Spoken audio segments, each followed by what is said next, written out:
everybody. I'm Melinda Emerson, the Small Biz Lady, America's #1 small business expert. And it is my pleasure to welcome you to another episode of the SmallBizChat podcast live. We have an amazing show for you tonight. We're going to be talking all about funding, revenue, and leadership.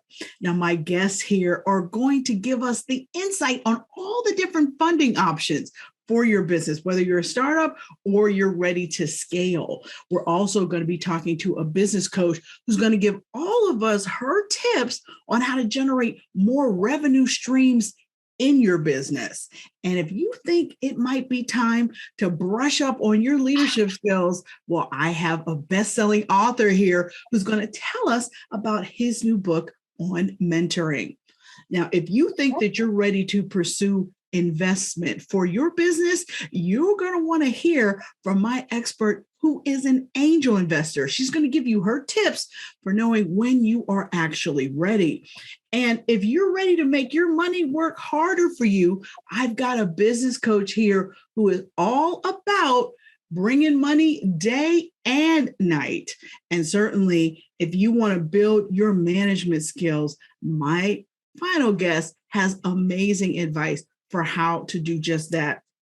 Now, here on the Small Biz Chat podcast, our mission is to end small business failure. This show is for you. I bring in top experts who give advice from multiple angles, all with the mission to take your business to the next level. Now, hopefully you're joining us watching the Small Biz Chat podcast from my YouTube channel or my Facebook page. And as always, if you hear something great, leave us a comment. Better yet, subscribe to my channel so that you never miss another episode of the Small Biz Chat podcast. Now, with that, I want to introduce you to today's guest. My first guest is Brooke Daniels, and she is an angel investor and CEO of Daniels & Co. I also have business coach Melanie Greenough, CEO of SheBuildsAnEmpire.com. And one of my favorite authors, Scott Jeffrey Miller, is here, and he is going to talk about his new book on mentoring. I am excited to learn from all of them. So with that, it is time for me to introduce my very first guest, Brooke Daniels. She has over a decade of experience in tech, startups, and venture capital, and she's the director of the Salesforce Ventures and CEO of Daniels & Co., a business strategy firm supporting entrepreneurs focused on maximizing profit and scalability.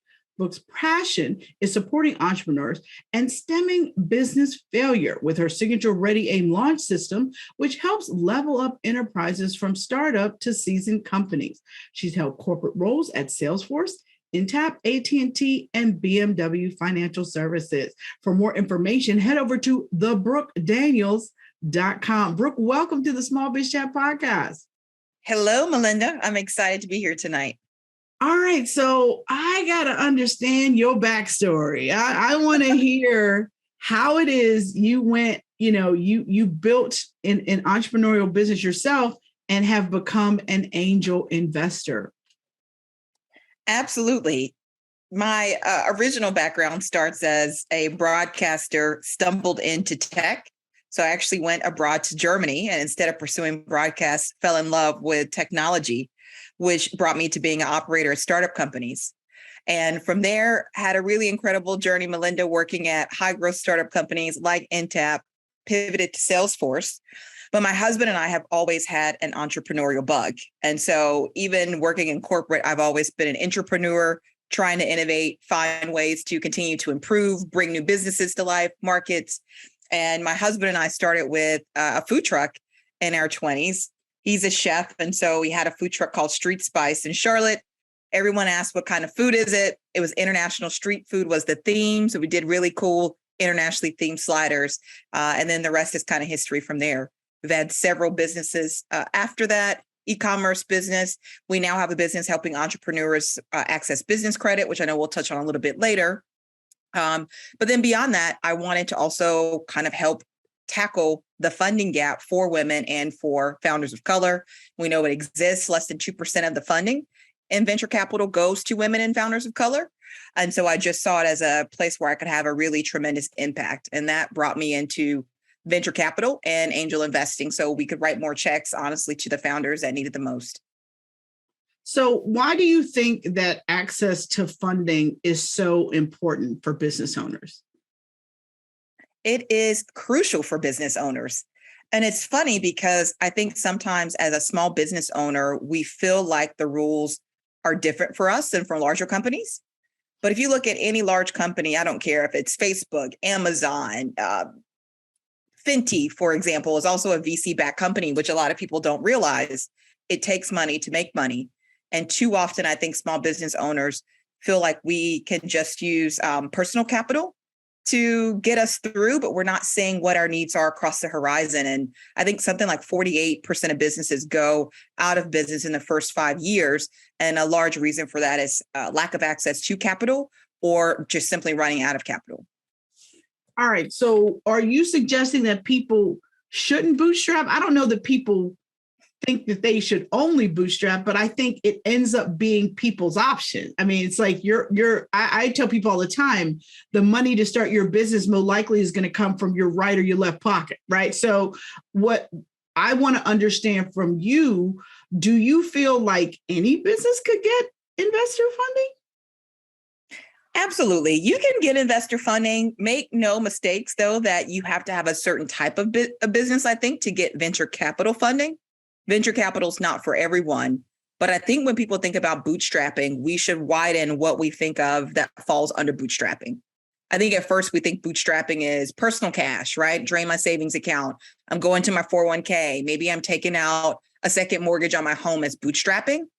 And there are so many other ways to bootstrap, like business credit, which I can dive into now if you'd like, Melinda, a little bit later. But let's go there. Talk to me about business credit. Okay, I should drain my savings account, Brooke. Okay, tell me where I should go to get this money. Listen, we have to talk about business credit. I'll caveat that to say there are other free ways that you can get money, right? So you can pursue grants, which are very attractive, right? You can do pitch competitions, which sometimes will give you non-dilutive funding if you win. But business credit is always there if you are just taking on debt financing. And the magic of it, Melinda, is that with business credit, as you use it and access it, true business credit does not actually sit on your personal credit report. So let me say that again. Let's say you go out and there's different types of business credit, but in the simplest form, let's say that you need a $20,000 start for your business and you get that on a business credit card. Unlike personal credit, where if you use that $20,000, it's going to plummet your credit score, right? Because your utilization is going to be high. Your ability to continue to access capital goes away because your utilization is so high and it drops your score. Whereas business credit, you can actually use that card for business expenses, doesn't show up on your personal credit report, doesn't slow you down. And over time, you can build actual business credit where you're not having to be a personal guarantor on any of the money that you borrow. And so there's a whole process we take founders through to understand that from, is your LLC structured the right way? One, do you have an LLC? Because if you don't, we need to start there and get you in an LLC. Then we go through making sure you are showing up legitimate to a business. So no cell phone numbers on your business information. We're not using home addresses. We're not using @gmail.com, but we're really showing up as a credible business. Then we establish your business credit reports, which are critical because people don't realize this, but you actually don't have a business credit report the same way you have a personal credit report. It doesn't naturally exist. There are steps you have to take to generate it. But once we go through those steps, then your business credit can stand on its own. But you'd be amazed at how much you're able to access and tap into responsibly as you need it for business credit. So I'm a huge proponent for that. So you think someone straight out the box can get business credit, like pre-launch or, first 6 months in business? You could. I don't recommend thinking straight about funding. Usually if you kind of have to already have your foundation and strategy in place. And so if I meet an entrepreneur who could be a great idea, but if they don't have a great business yet, an actual business model where they know how they're going to make revenue, we've done some work to estimate cost. We actually know how much money you need, right, to give you the runway to grow your business. At that point, you can start to consider funding. I think also after testing the market, so actually piloting, getting a minimum viable product out there, making sure your customers are going to pay for what you want. After you've done some of that lead work to set a strategy, build your business model, test what your pilot with your customer, I think at that point, you're ready to really pursue funding. Maybe a little bit in those early days, but it should be light until you kind of take that milestone. You're like, yep, I'm past minimal viable product. Customers are going to pay for this. I know how much runway I need. And now I'm ready to think about how to actually get that funding. Yeah, but you're talking about, to me, a 12 to 18 month time frame. But let me push on you one more time, though, because I want to say, so your first funding, your first, like, I'm ready to quit my job, I'm thinking about it, I got this business I want to pursue, that first funding, where you go get that. I would normally tell people a CDFI, or Community Development Financial Institution, but what would you say? CDFIs are great. I'm glad you brought that up, Melinda. But, CDFIs don't work for everyone. I think you have to be in like an underserved area to be able to qualify for those. So it matters where your business exists to be able to tap into the CDFI. You can, it's a maturity curve. I know you're looking for a yes or a right or wrong answer, Melinda, but it's a maturity curve. You can tap into business credit pretty soon. Once we take those steps I mentioned to get yourself set up the right way, you do need an LLC. You can personal guarantee for some of your first business funding. Very, very easy, but you have to have strong personal credit. And so that's why we actually do a lot of financial education with people around how to build personal credit. It's not enough if your personal credit is clean, meaning there's nothing negative on it, but you don't have credit. You actually have to have lines and have built your personal credit, which you can do to tap into business funding. But if you're coming in and you've already got 680, 700 or higher personal credit score, your utilization is under 10% or can be within a given time frame, then you're in a position where you can access business credit once your LLC is appropriately set up. So let's switch gears. I want to talk to you about angel investing versus venture capital. Can you describe for us the difference between that in your world? Absolutely. They are very, very closely related, but different.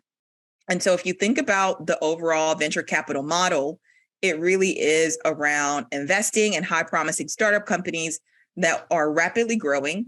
So we're looking at growing 2x, 3x plus a year for at least the first 3 to 5 years, really high growth, high market caps. So thinking that you have to have a business that your revenue is going to grow to at least 500 million, a billion or so to be a VC backable business. And angel investing, I think, still tends to play by a lot of those same rules, maybe slightly different, but it still exists to have a return for your investors. But angel investing is more of an individual investor. And so rather than working with a VC fund that's going to have pretty particular rules on how they think about investments, where they invest, it's usually a vote based on multiple partner votes. Angel investing can be a little bit friendlier to founders, especially when you're earlier. So in that friends and family round, I know a lot of people in certain communities don't have a friends and family round to be able to raise. They can go to angel investors to do that. And so my husband and I, we angel invest through a group called the Cap Table Coalition. I sit on the investment committee there. It's actually a group that's made up specifically of Black and Latinx investors taking up space on cap tables. And we work to fill those allocations. But it's intentionally set up to be friendly, where you can, as an investor, donate as little as $1,000 in some cases, $5,000, but can be super, super helpful to the founder. And then some angels will write checks directly. So if you're just looking for 5,000 here, 10,000 there, when you're very, very early, angel investing can be a good place to go. So you mentioned earlier that it is really tough for women and people of color to get access to this money, angel investors, venture capital. Do you see that getting any better, post George Floyd? I see a lot of programs talking about Black women entrepreneurs, but, what's the real deal? Like, are people getting more access to funding these days? I do think it's getting better slowly. I hate to say that. It is getting better slowly because honestly, Melinda, 5 years ago, no one was talking about supporting Black women investors specifically. All of these emerging fund managers that you see that are popping up to specifically support these groups didn't exist, right? It's been a surge in the last 5 years and definitely in the last 2.5 years since George Floyd. So it is difficult. Despite that, it is still very, very difficult because I think it's a small amount. It's under, I think 2% of the money flows to women and founders of color. It's a very, very tiny amount. It's because the networks are small. But I tell founders not to give up hope because if you have a great viable business, you can absolutely raise. It may take you longer to do it, but you can absolutely do it. So don't give up, but definitely play a networking game. It is around getting people to the right places. Make sure you're pitching to funds that are interested in what you actually do and not pitching to funds that don't even invest in that area, and really building relationships you can pull on to help you navigate VC. Well, all of this advice is great, Brooke. And when we come back, we are going to talk more about securing funding for your small business. I'm Melinda Emerson, the Small Biz Lady. You're watching the Small Biz Chat podcast, and we will be right back. Are you ready to become a boss? Hi, I'm Melinda Emerson, Small Biz Lady. Click the button below and take my free boss quiz. This assessment will help you learn your entrepreneur type and find the right business model for you. Get this information about the number one asset in your business. Yeah, that's you. Welcome back, everybody, to the Small Biz Chat podcast. I'm Melinda Emerson, Small Biz Lady, your host. And we have been talking about funding, getting all different types of funding for your business. And we're talking with Brooke Daniels, who is an angel investor. Now, Brooke, I actually had the opportunity to be on a panel recently with Arlen Hamilton, who you know is a top venture capitalist, and she's invested $20 million in 200 businesses. And when we were on the stage together, she made a comment that she is looking for businesses that are hungry, not thirsty. And I was curious as to, when you consider businesses that approach you, what is your stance on how people need to come for you if they're interested in really getting you to write a check? I love that. Hungry, not thirsty. It's a good way to describe it. And I would definitely agree. I meet founders a lot who have great ideas, but they've yet to tell me how it's going to be a great business. And again, angels are investing not just to support the founder, but are investing to also see a return on their money. And so you got to tell me how it's a good business. And so again, I think a lot of founders, maybe where I don't want to put words in Arlen's mouth, but the thirstiness to me kind of comes from feeling like you're ready to raise and not understanding when you maybe have more work to do. And so for me as an angel, I tend to look for companies that have some product market fit. In the ideation stage, there are definitely resources I can provide, intros I can make, and really help you kind of navigate that piece. But I'm usually looking for companies that have already done some work to at least get a couple of customers in their space to prove it out. For me personally, I don't know that a lot of angels invest in the ideation stage. Some do, but generally you've got to really get out there and get a couple of customers under your belt. And so for me, that's the difference between hungry, which is passionate about an idea, dedicated, smart, motivated. I know that I'm going to go out and achieve this, and being thirsty, which is almost desperate when you're not really in a position that I understand how I'm going to get my money back as an angel. Like as an investor, people invest to get their money back. And so I think for me, that's the difference, is your approach and where you are in terms of the investor feeling like, are you ready or not? Are you asking for money prematurely?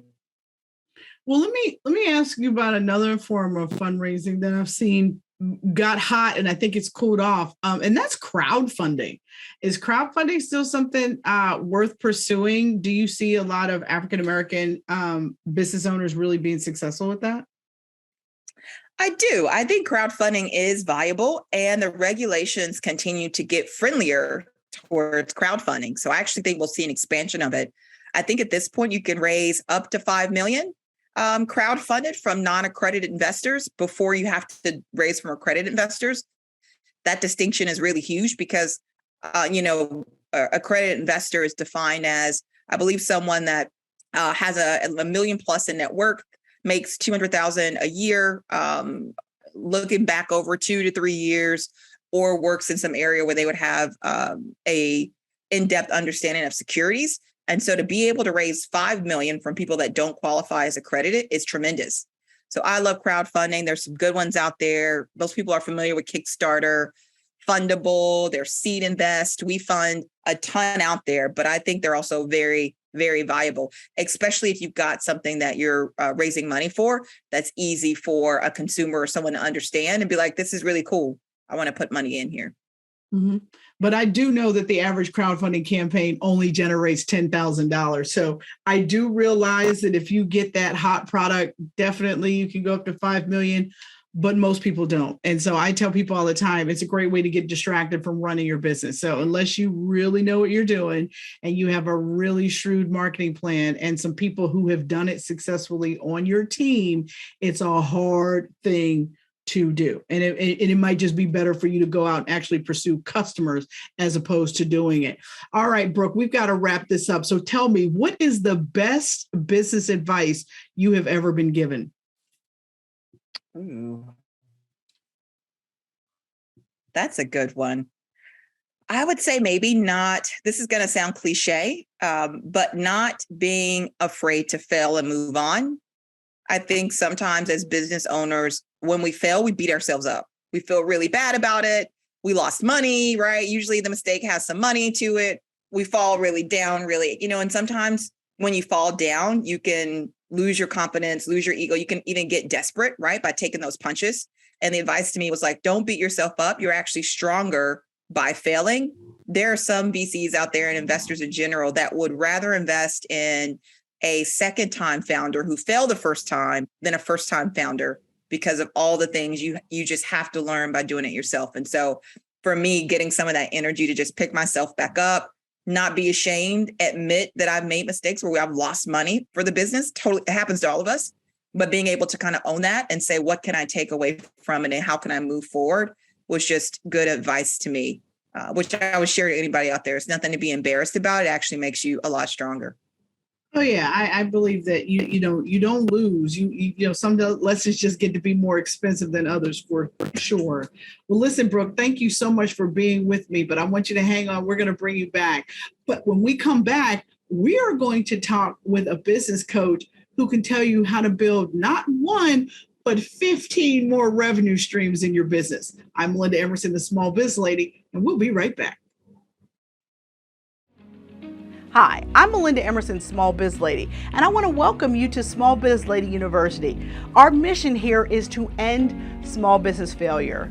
So all of the courses here are about two things: how to become your own boss or how to make money online. So that's what we do here. So whether you want to learn about email marketing and sales funnels, or you're ready to get started with social media selling, or if you're really just getting started with e-commerce, you might want to jump into our How to Sell and Market Online course. Either way, if you want to learn how to become your own boss and do it well, I have everything you need here at smallbizladyuniversity.com. If you have any questions or have any technical problems getting signed up, just email us at support@melindaemerson.com. Take care.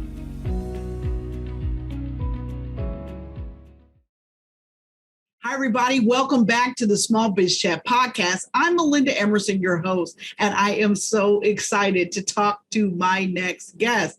She is a business coach, and her business is she's creating an empire. Her name is Melanie Greenough, and she is the brainchild behind the CEO's Way and the CEO Business School. She specializes in helping women create profitable online businesses that they love. Melanie has gone from homeless single mom to multi-million-dollar earner. She's a coach, she's an inspirational speaker and best-selling author, and she's a highly sought-after business strategist. Known for her leadership and record-breaking sales results, she has been featured in publications such as Success from Home and My Business from Home, just to name a few. After overcoming addiction, abuse, and a difficult past, Melanie has learned the strategies and mindset required to help others go from surviving to thriving, both on and offline. She focuses on teaching women all over the world how to tap into their inner millionista. I think I like that. Millionista. For more information, you can go to shescreatinganempire.com. Melanie, welcome to the Small Biz Chat podcast.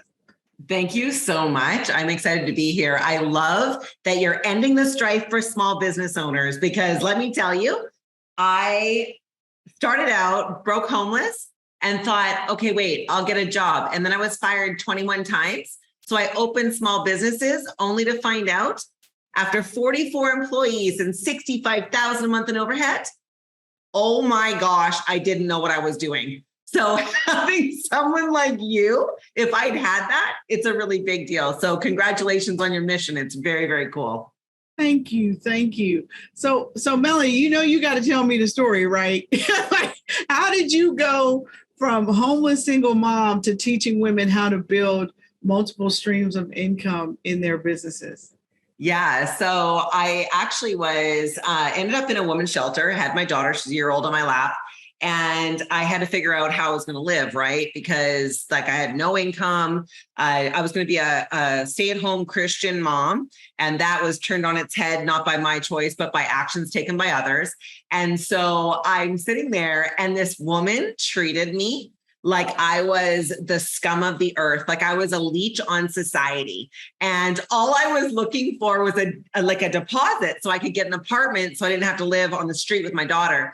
And I was sitting there and I thought, this is where adversity comes in, right? People are like, oh, if it's hard, maybe it's not supposed to be. I'm like, okay, wait a second. So I'm sitting there and I'm like, okay, I have two options right now.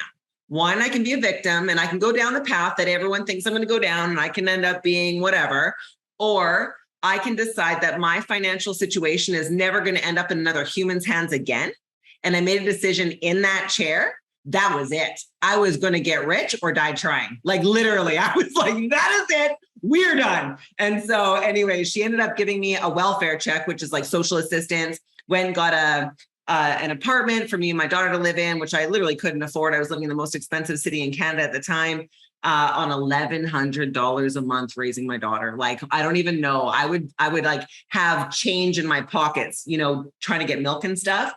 And so it just developed out of this need to not be in a position where I had to beg or ask someone else for my welfare or the welfare of my daughter. And the whole thing was birthed out of that.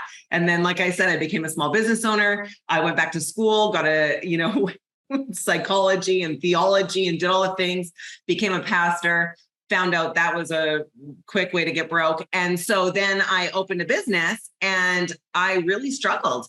And so when I say I really honor what you're doing, it's a big deal as a small business owner. And what Brooke said about, most business owners are trying to do it out of their, or you said too, your right or left pocket. Man, that's a long, hard road to building a business. And so I think that mentorship is a big deal. But anyways, that's kind of how it came about, was just a decision not to stay the same. I wasn't going to do it. And I wasn't going to be under somebody else's thumb. How many of you out there have kids and you don't want to spend your entire working life putting your kids in childcare? Not that there's anything wrong with that, but that's not what I wanted. I wanted a different path. And so I was kind of, coerced into finding another way to do it. So I actually spent some time reading through a lot of the things that you talk about on your website. And what I learned was that you talk a lot about becoming financially fit. Mm-hmm. And so I wanted to ask you about, do you believe people need to be financially fit before they even start this thing we call business, right? I think we're forced into becoming financially fit or we fail. So I don't think that you have to be, because I wasn't. I was, I had student loan debt that I couldn't pay off. I was robbing Peter to pay Paul. I mean, I couldn't pay my light bill and my phone bill in the same month when I started as an entrepreneur, But now what I'd prefer to teach people is how to manage their money in a way that's effective. So making sure that we're not overspending. You don't need 5 boxes of cereal in your pantry. You need 1. Your kids aren't going to eat 5 boxes of cereal. They're going to eat 1. And so really managing the small things that we can control, because money is seed, right? Money is seed that we plant. And I say that, you want to put money to work for you. Money makes an excellent servant, but a terrible master. And so if you have to go to work for your money, then that means you're working, it's your master, and it's just not a great way to live. So I think that becoming financially fit is a process of living within your means, not overspending, not spending $6 on a latte. Just to give you guys an example, $250 compounded in the market at even just 3% a day. So if you have $250 invested and you learn to compound that money at just 3% a day, that turns into over $1 million in under a year. So it's like, what are we actually doing with those little tiny bits of money that we think are no big deal? So I don't think you have to start being financially fit, but I think it's a process of making a decision because, wealth is accumulated little by little. And so if we take the attitude of learning, we can get there over time. That's very helpful. So when someone's starting out in business, and they have like this one client, and that client is sort of, representing like 90% of their income, how should they get started adding an additional stream of income? Because I think this is a real problem for people. Particularly people that are service businesses, you get a client, you're working on that client, you don't have time to market to another client. So what are you going to do? How are you going to build another stream of income? Yeah. So I have a framework called the CEO 6, and it's, taking pillars, what I call pillars of income that's possible for you. So for example, Brooke, she owns a company that does VA or angel, investing, and she helps people find funding, et cetera. And so one of the streams of income for her would be getting the clients that investment capital, right? But she could also be a coach in that space. And as a coach, she would generate another stream of income. And then if she chose to, she could create a course that's sold online that's not requiring her time, but it would bring in income on the side. And so you can take what you do, meaning you don't want to detract or distract from what you actually do with your time, but add in little bits, because to get a couple of high-end coaching clients, you can add $10,000, $15,000, $20,000 a month to your income very, very easily by having some very specific parameters. So for example, my high-end coaching, I have a group coaching program and I have a one-on-one coaching program. Both of those things only take 5 hours of my time, right? So, but I can generate $20,000, $30,000, $40,000 a month doing that. So I think that, and it doesn't matter to me if you paint, if you're an author, if you have a childcare center, you have something to teach the world that only you know in a perspective that you're the one that can deliver to the people that can hear you. So I think just identifying those things that you're already doing that are viable streams of income and creating a profit stream around them can be a very, very powerful solution for people that need income. So your motto is earn more, keep more, grow more. So how can people build this new reality for themselves? Yeah, you know what? It is really a frame of mind. We want to earn more income. I think a lot of the times people get trapped into, well, I make this amount of money. I make $50,000 a year, or I make $20,000 a year. I make $100,000 a year. Well, I make $250,000 a year. But the reality is that money is energy, and money can grow to whatever degree you want. If there's people out there that can earn, $1 million or $1 billion or $1 trillion, why can't you? So it's creating, first of all, the mindset that's willing to receive the ideas for catapulting your life, and making sure that you're willing to let go of what was so you can get a hold of what can be. Because I think a lot of the time it's very difficult if you have an identity or an ego situation where you're attached to what you do. Like, I'm a doctor. I work with a lot of like doctors, lawyers, dentists. They don't have residual income, right? And so creating that residual income for them is a really big deal, because how much money do you make as a doctor if you're not doctoring? You make nothing. And not only that, when they go to retire, their insurance is 10 grand a month. They can't even retire, so it's like mindset first. So we want to earn more. And then keeping more is really about identifying what's valuable to you, right? Like you could live in a mansion or you could have experiences. So what is it that you want your life to look like?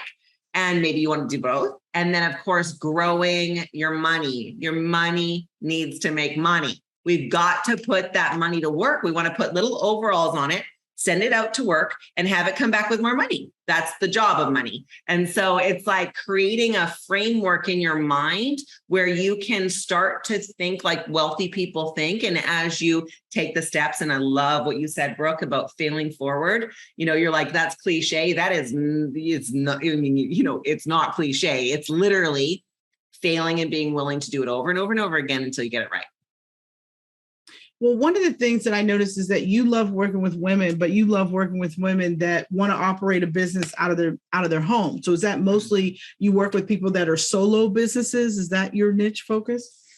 They can actually, I've helped people transition all kinds of businesses to home. So for example, if you think about, and it comes back to what you want your life to look like. Like, I want to be able to go work wherever I want to work, whenever I want to work there. I'm going to Dubai. I might be in Hawaii. I might be in Mexico. I live in Panama City from Canada. I want to be able to run my business from wherever. And so I have to think about systems in a way that sets me up to succeed from the beginning so that I'm not tied into a community, which is how I used to live, you see. I had a restaurant, an interior design company. Those things were in a city and I couldn't leave that city, which means I was stuck there, which I didn't love.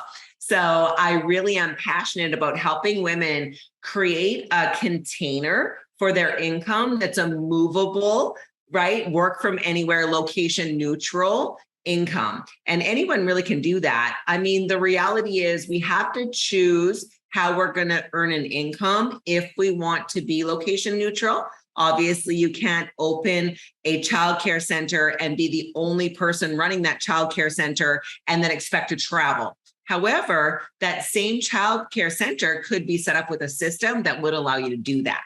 So that's why I'm so passionate about it. It's just the way we think about the systems for our business and where we want to work from. Well, you have been such you have really been enlightening for me. Thank you so much.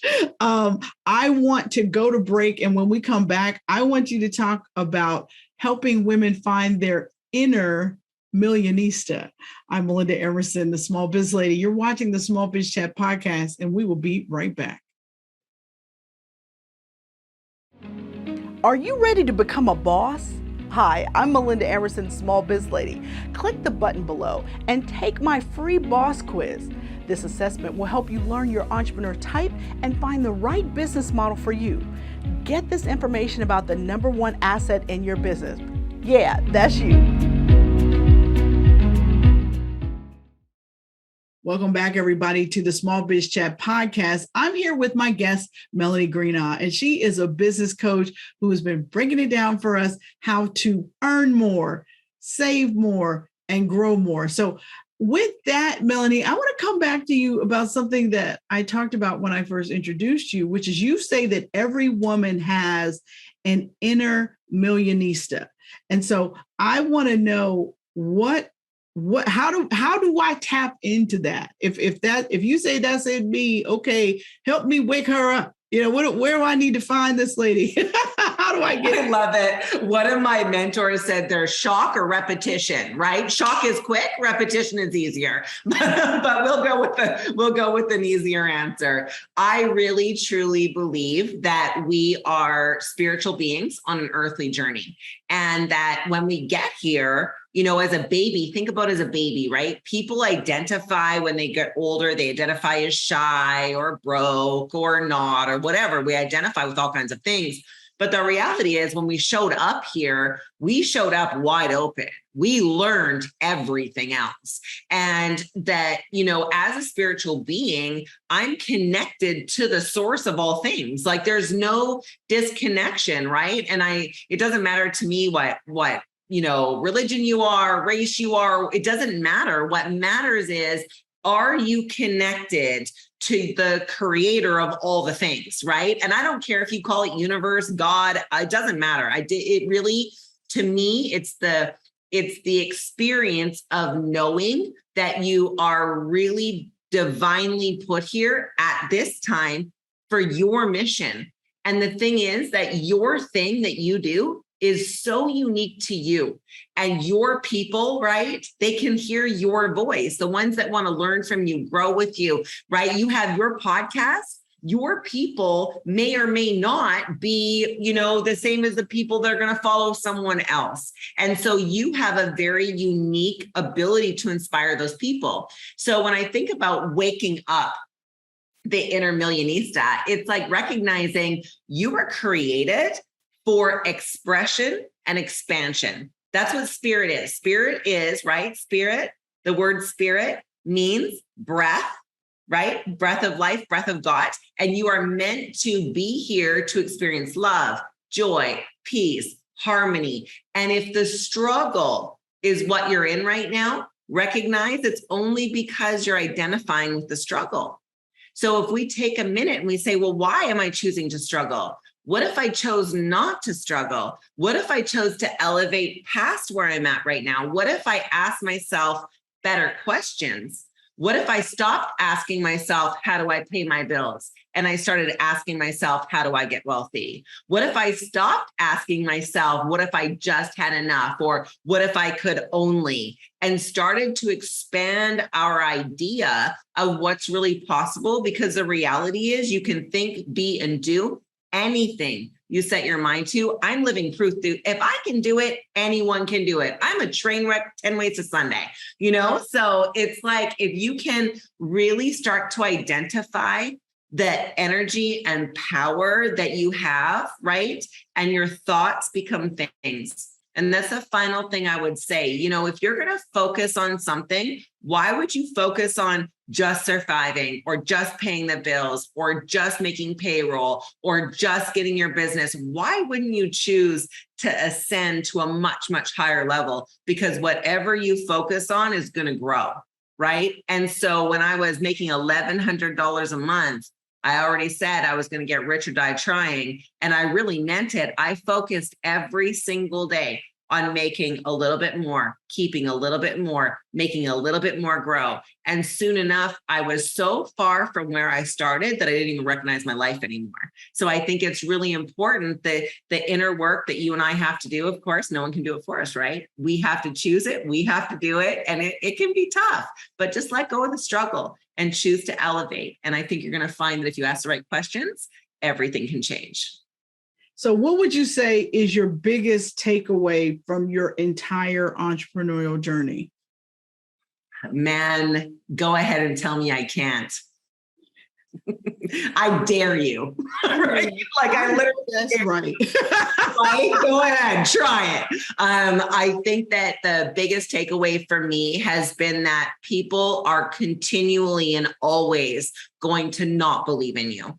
They can't believe in something that they can't see. If something's been put in your heart to do, it's because it was put in your heart to do. Don't expect other people to line up with that. But then you go do the thing, preferably with the one that put the thing in your heart to do it. When you partner together on that journey, what you're going to find is that as you elevate, right? The book Think and Grow Rich says it's like every single person has that, person there saying, you're not going to do it, you can't do it, holding you down until you finally get there. And then the entire world is going to applaud and say, I knew you could do it all along. So you just have to do it regardless of who's in your corner. Be your own best friend, be your own best cheerleader, get a mentor, get a coach, read the books, listen to the audios, surround yourself with the stuff this podcast, put it in your ears and block out anything that comes against your goal. And I don't care how close they are to you, right? Like sometimes my enemy is living in my house, right? So you have to choose every day to do the bigger, better thing for you. And eventually you'll get there. That's probably been my biggest and hardest lesson, but also most powerful. I love it. I love it. Last question. What is the best business advice anyone's ever given you? The best business advice. Let me think. I think probably don't put a necktie on a poodle or lipstick on a hog. You'll frustrate the poodle and you'll piss off the hog. All right. Well, we're just going to have to leave It's that. by a guy from Kentucky. Let me just tell you this. Oftentimes as entrepreneurs, we try to dress up situations to be something that we want them to be, when in fact they're not. We have to take a really clear, crystal clear look at who we're in business with, what our business systems are, where our finances are, and be super honest, because when we try to dress stuff up, we get ourselves in trouble. So, it's like really, truly be honest with yourself and find the help that you need. Like I said, through mentorship, whatever you need to do, and eventually you'll get there. All right, Melanie, I feel like you was preaching on this podcast tonight. Well, listen, thank you so much for being here, but don't go away. We're going to bring you back shortly. But right now, we're going to go to commercial. And when we come back, we're going to be talking with Scott Jeffrey Miller about his brand new book, Master Mentors, Volume 2. You're watching the Small Biz Chat podcast. Stay with us. Hi, I'm Melinda Emerson, Small Biz Lady, and I want to welcome you to Small Biz Lady University. Our mission here is to end small business failure. So all of the courses here are about two things: how to become your own boss or how to make money online. So that's what we do here. So whether you want to learn about email marketing and sales funnels, or you're ready to get started with social media selling, or if you're really just getting started with e-commerce, you might want to jump into our How to Sell and Market Online course. Either way, if you want to learn how to become your own boss and do it well, I have everything you need here at smallbizladyuniversity.com. If you have any questions or have any technical problems getting signed up, just email us at support@melindaemerson.com. Take care.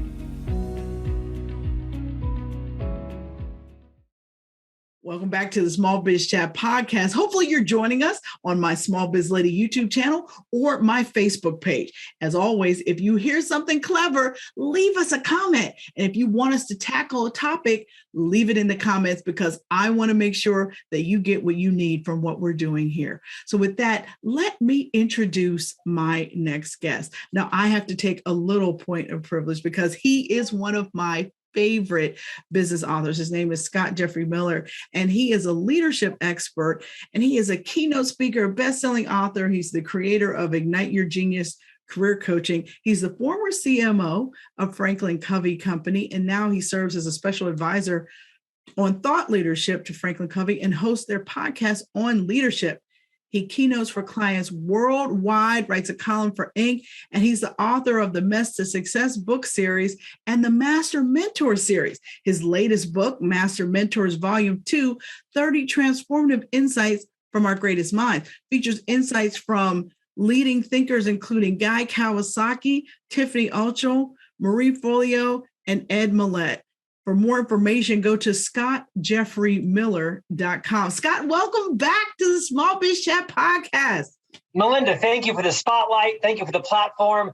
Most importantly, when Master Mentors Volume 3 comes out in 2023, you are one of the 30 Master Mentors.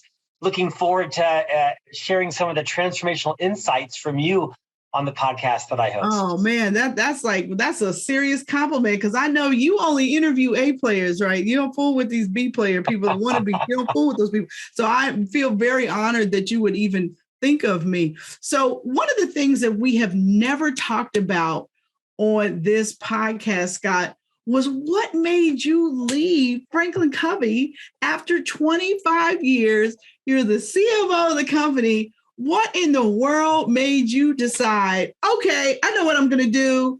I'm going to go start a business? Like, tell me why you decided to do that. Because everybody quits their 7-figure job in the middle of a pandemic, right? After 25 years. You know, you kind of said it. I was very privileged to have become an executive officer in this global public company, the most trusted leadership firm in the world. They poured into me for 25 years, but that was kind of it. I mean, public company, 25 years, that's 100 quarters. So those of you who've worked in public companies, you are judged by your last quarter. So I spent 100 quarters trying to hit Wall Street expectations, and, you know, missed a few and hit a lot. And I needed to change. I needed a bit of a break. Quite frankly, Melinda, I read your book, Become Your Own Boss in 12 months. And I realized that I had a massive network, but the network was inside of this global company. So I needed about 3 years runway to figure out what was my competence, what was my brand, build a network outside the company. So it actually took me 3 years to exit. I talked with the board and the chairman for about 1.5 years and planned my exit quite deliberately.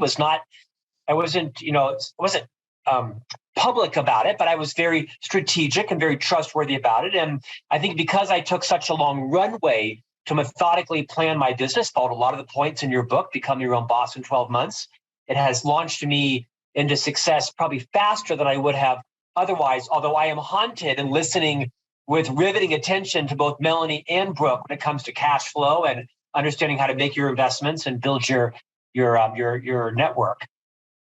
So one of the things that you've done, in addition to building your own coaching and consulting business, is you have become a book writing machine. I mean, I've written 4 books and I get it, but you write 4 a year. So I need you to help me understand how you have built processes in your business that allow you to produce content. I mean, I am a master content developer. Yes. And yes. I sit in awe of you, my friend. So I need you to help me understand, how have you built, 2 different book series and keynoting all over the world, literally. How have you built this machine to be able to do that? I mean, how big is your team? It's just caffeine. Just, lots of caffeine. No, I honestly, again, let's not mistake quantity over quality. You have quality books. I have a lot of books coming out. Like you, I'm privileged to host a podcast. The On Leadership podcast is now the world's largest weekly leadership podcast. It's about 7 million each Tuesday. Like you, I'm privileged to host and interview guests where a lot of the content just flows. So if you read the books that I write, I'm really just regurgitating the genius that guests on the podcast have shared. With their permission, I just share the transformational insights that they've talked about and then share my own journey around how I either struggled with it or hope to perfect it in my life. So my books are not good to great or built to last. They're sort of, chicken soup for the leadership soul. They're easy, they're fast, they're breezy, they're short. I think, most publishers want you to have 75,000 words and most authors have 35,000 words, which is why nobody's ever read the second half of any large business book because the second half sucks. So I just write the first half and people tend to finish them. So it's kind of just the simplicity of just writing until I can't write anymore. And it's usually about 35,000 words. I know that you're very methodical about what you write. And I have to say, my favorite book of yours is that everyone deserves a great manager. Thank you. My favorite book of yours. You have written many, but that's one I personally love. So your master mentor series, you're back with volume 2. Yeah. And I was curious around, you have a leadership podcast, yet you decided to focus on mentorship. And so I was trying to understand, why is mentorship such a critical factor, you think, in business success, whether you're in a large business or running a small business? Well, so I spent my 30-year career in the leadership industry, and I'm a little bit of a pariah amongst the competition because I don't believe everyone should be a leader of people. Just like not everyone should be an anesthesiologist, not everybody should be a commercial airline pilot, not everyone should be a leader of people. But if you are going to lead people because you are an entrepreneur or you own your own business, then there are things that you have to master. And I think that comes often from great mentorship. I don't know about you, but I've never met a successful leader that didn't have a mentor who believed in him or her, oftentimes greater than they even believed in themselves. All my success has come from people believing in me more than I believed in myself at a certain period of time. I also think mentorship means different things to different people. Most of us think mentorship, we'll just go to the C-suite and the CFO or the CMO or the COO will mentor us. And they're usually older and wiser. And that, in fact, is true. But I'll tell you, Melinda, most of the mentors in my life don't even know I'm alive.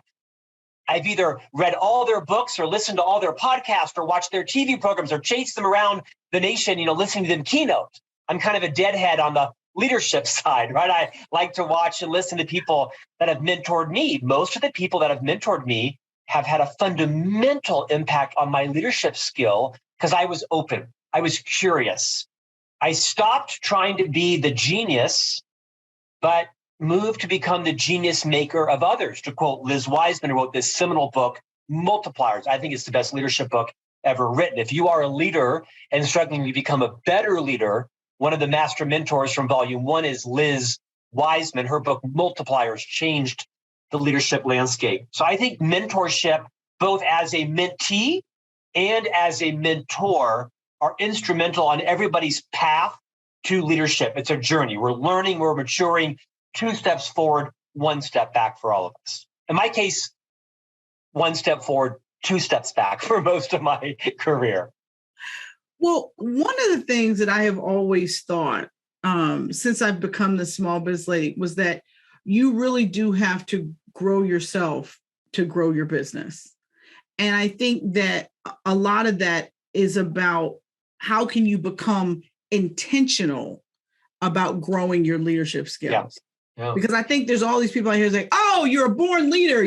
Well, no, I actually don't think that's true. I think you can see leadership abilities in someone, but that doesn't mean that, they're a full grown leader, right? And there's all these people that are late blossomers and all this kind of stuff. But how can one be intentional about growing their leadership skills?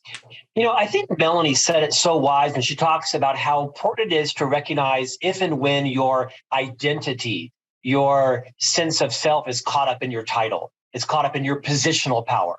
I think it was John Maxwell said, for all of us, we think we're leaders. And if you're climbing a mountain and you look behind you and no one's there, no, you're a hiker. You're not a leader. It's a great metaphor to be reminded about. So if you're going to be a leader, you've got to really be mindful that you aren't the genius. You don't know everything about everything, and you've got to have a curious mindset. I think of Dr. Stephen R. Covey, the founder of our company. Of course, he wrote the book, The 7 Habits of Highly Effective People. This book has sold 50 million copies. I learned so much from Stephen. But one of the most profound concepts, Melinda, was this idea of humble leaders are more concerned with what is right than being right. Right. For too many decades, I entered every meeting, every conversation wanting to be right. For whatever reason, my ego was tied up in, well, I'm the boss, so I'm the expert, I'm the genius, I'm the chief marketing officer, so I have to know everything about email and marketing automation and SEO and the latest PMS color. No, your job is to be a magnet of talent. Your job is to be humble enough to recognize I don't know everything, but I want to go find those who do. Recruit them into the company, not be threatened by them, and then build a culture where they choose to stay. I think most leaders think their job is to create engagement. That's not true. Some human resource genius said that. No, leaders don't create engagement. Leaders create the conditions whereby other people choose their own level of engagement, high or low. And so your job as a leader is to be super self-aware. Your job is to make sure you create a culture where people choose to bring their best. They choose to give their mind, their heart, their body, their genius to you, and they choose to stick around. And that's tough. That's tough in a market where the average tenure now is 18 months. And where, historically, 70s, 80s, 90s, the 2000s, we all had a leadership default style, and we expected everybody to align to it. That don't work no more. You've got to have an individualized leadership style. What does Melanie need from me? What does Brooke need from me? What does Melinda need from me? Leadership's tougher than ever. And so you've got to be able to communicate, listen, lead, coach, give feedback to people on their blind spots, because Melanie's going to want that feedback differently than Brooke is going to. And so, yes, I have to, in fact, treat everyone differently. You can still treat people equitably and fairly while still treating them differently. One of the things that I hear people talk about as it relates to mentorship is that mentorship should be a two-way street, and that the mentor needs to get something out of it too, not just be serving the mentee. But as the junior person in the relationship, how can you add value to the relationship, as a junior person up and comer, trying to sort of like navigate your way? So many ways. I love the mindset that mentorship is a two-way street. By the way, I have some strong opinions on what the roles of a mentor should be and should not be. I think most of us try to mentor. Well, if I was you, don't ever say that, because you're not me. And I don't have your Ivy League degree. I don't have your charisma. I don't have your background. I don't have, any of that. I only have what I have. So if you're a mentor, be very careful about not trying to turn your mentee into a mini version of you. Now, to your question around the two-way street, I mentor too many people. And when I do this, I learn so much from them, whether it's about what's hot on TikTok or how to use Google Docs, right? Or how to stop, how to create a pivot table in Excel. I mean, as an officer at a company, I was fortunate to have a team of people that supported me in a lot of things that required me to become a bit of a troglodyte technology-wise. And so I've had to learn a lot of things, but I make sure that I'm a voracious learner. I hopefully have a growth mindset that when I come into this, although I'm mentoring you on perhaps lessons that I've learned, well, if you do this, then this might happen. And if you do that, then this might happen. But I make sure that I have an open mindset to realize this person has genius to teach me. How do I just uncover it? How do I help discover it? I always finish my mentor sessions with, hey, can I ask you a question? I notice your social media, you do this, or I notice you use this a lot, this word a lot. And can you tell me why that's so important to you? I love to listen to people's journeys. And so if you're a mentee, I think inherently you're there to learn from the mentor, but don't shy away from being able to mentor your leader as well. Most of my mentees have enormous things to teach me. They're typically around relationships, how to work with different generations. How do they want to be led? How does my style work or not work for them? Oftentimes it's around social media and other technology issues. What are they reading? What are they not reading? I mean, here's a great example. I know our time is tight, but I teach a class in my church to young teenage boys around sexuality and kind of the human body. And I walk into that class and I have 8 or 10 print magazines in my briefcase at any given day. I still read and print books and magazines. These young ninth graders have never held a magazine in their hand. They think I'm 100 years old. I carry magazines around airports. I like to read and print. They think I'm a dinosaur. And for me, I can't imagine not carrying around 9 magazines everywhere I go.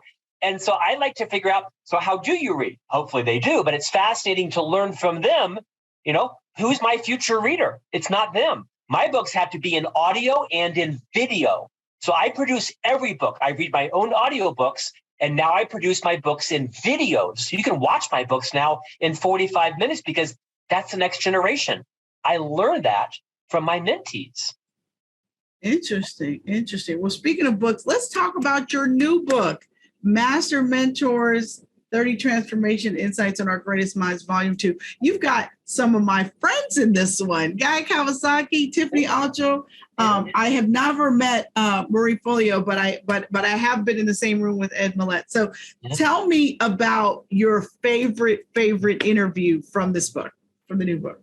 Well, Ed Millett is like a force of nature, right? I mean, he's a social media icon. The story he shares about buying a Velcroed car, he literally bought a kit car that was a Chrysler LeBaron, but it had a Mercedes body Velcroed to it. And the police pulled him aside and the car fell apart. I mean, it was just a riot. You've got to listen to the story. But I think my favorite mentor is Master Mentor number 32. It's a man by the name of Bobby Herrera. He's a very successful entrepreneur, and he wrote a book called The Gift of Struggle.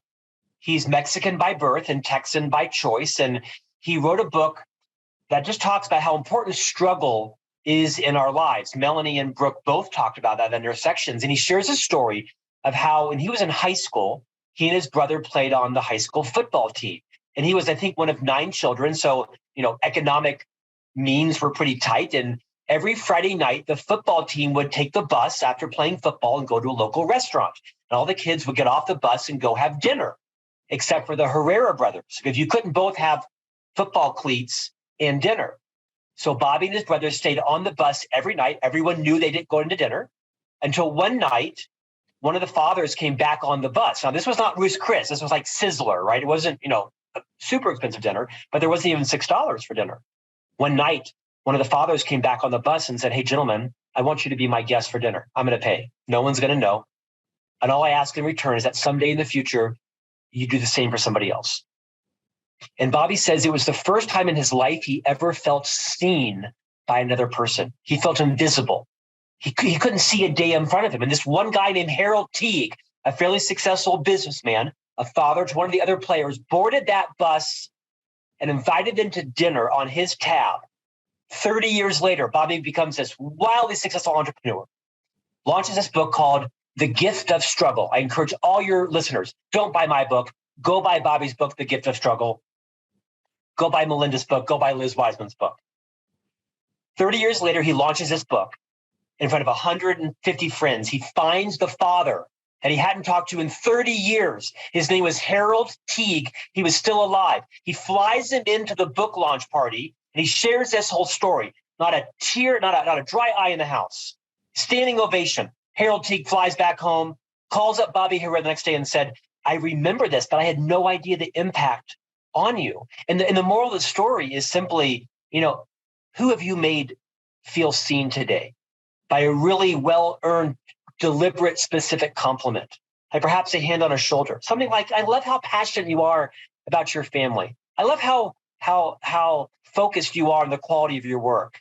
All of us were made to be felt seen by someone in our life. And this transformational insight is, as a leader, who will you make feel seen today? And 29 other stories more fantastical than that. Well, that's a heck of a story. I mean, I'm like fighting back tears right now. There are stories of people who fell out of airline planes and lived to tell about it. They survived crashes.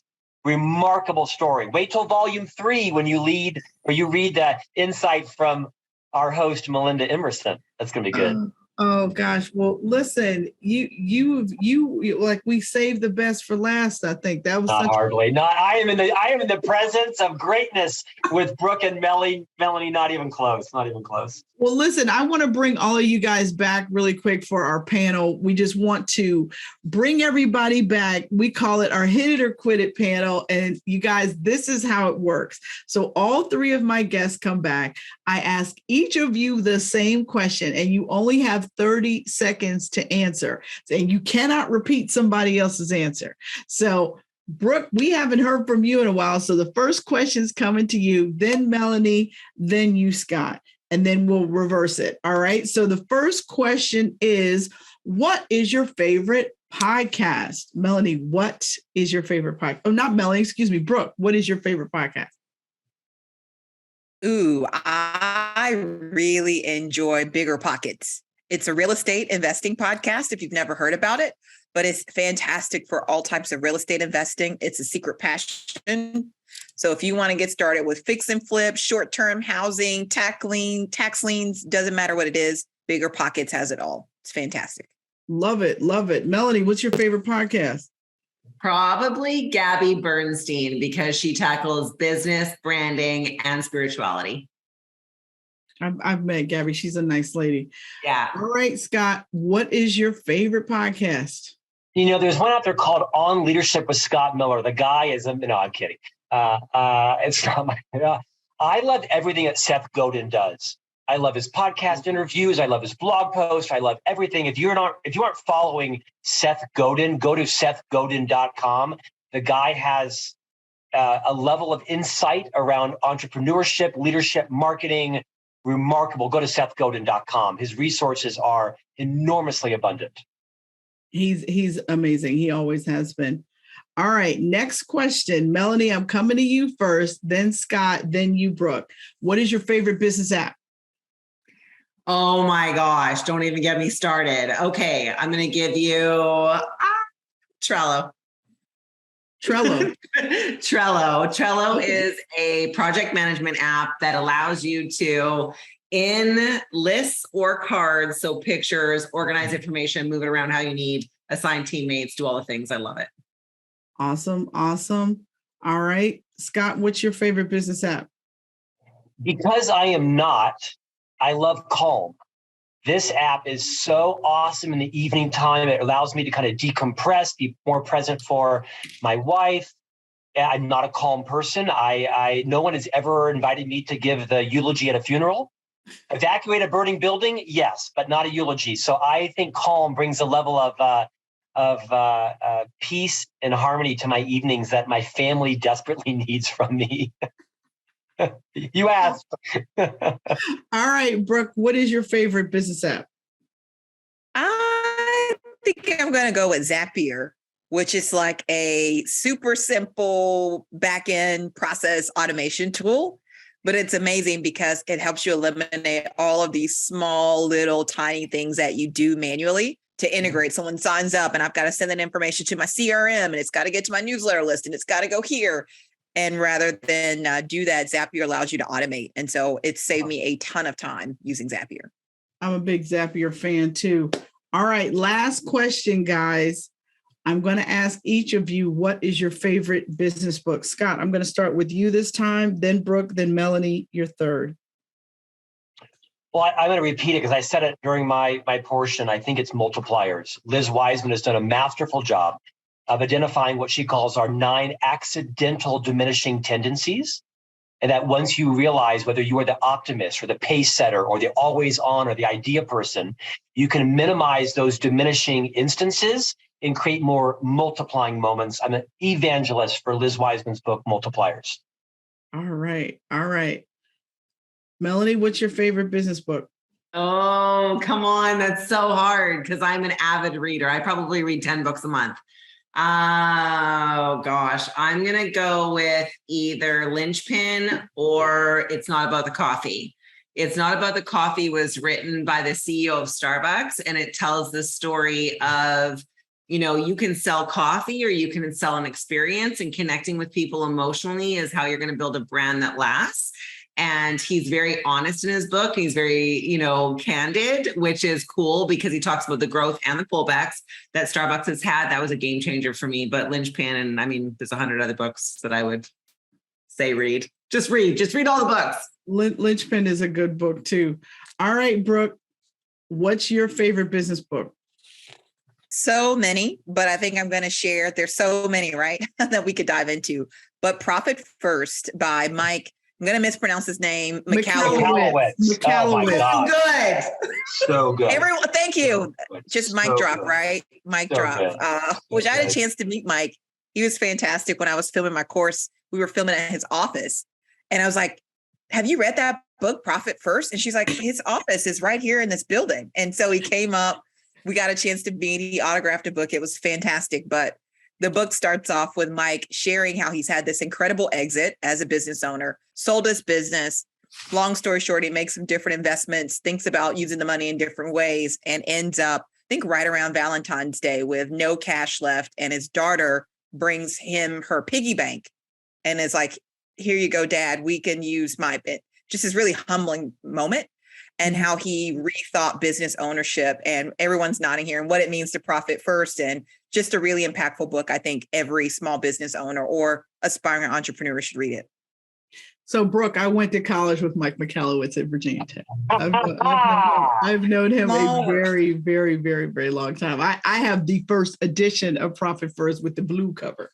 So, yes, Mike. And I had interviewed him, and he is as gracious and real as you described him, right? Class act. He is really, really, really a wonderful person. And he is really smart. Like, he's always on the next thing. Like, everybody else is over here and he's over here.